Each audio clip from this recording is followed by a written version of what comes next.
Accused me of being involved in a racial incident. He said you were involved. He said he worked for you. We saw the young ladies, a couple of them were in tears. This guy was screaming at them that you're not an American, you don't belong here.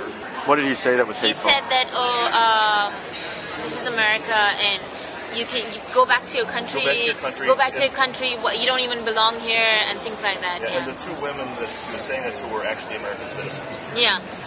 And at that point, we kind of, got together and we started kind of pushing him away. That's when he started screaming the Breitbart thing. You're touching me. Walk out of my way. We're asking you to leave. Stop walking into me. Beat it. You were told no. Stop walking into me. Andrew Breitbart. Hello.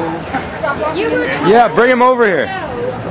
And then he finally went into the newsroom across the street, and at that point, that's about when the police showed up and pulled him out. So, how do you feel about what happened with Sana Salim last night and somebody who said they worked for you shouting racial epithets I don't know at a young Muslim woman? I don't know what you're talking about. You don't know about that? The guy that said he works for you, that got arrested? Okay, I don't know. He's shouting your name over and over again. Okay, then who is this person? The police literally had to come and separate them. Who is this person? A crowd of 60 people came up against this marginal individual that got arrested. So, that's when I asked Andrew Breitbart about that was the first question I asked him, and he seemed pretty defensive about it, So we're looking into that story right now and encourage other journalists to look into that story as well, because the guy got arrested for harassing women in the street, and he somehow either knows or is affiliated with Andrew Breitbart. One young lady, Sana Salim, who is a Pakistani blogger, I believe, and some of her friends were accosted in the street, and about 60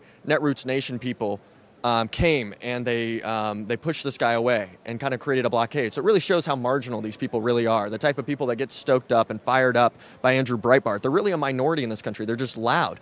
But we together, 60 Netroots Nations people can push them away. We together can push that out of our journalism, in a more global sense. And that's our responsibility. It's the responsibility of those people to protect those Muslim women in the street right now, or last night. It's our responsibility right now to confront people like Andrew Breitbart every time he comes to do something like this. Every time he practices yellow journalism, every time you see Andrew Breitbart, ask him if he's ever used cocaine. Why can't you answer a question?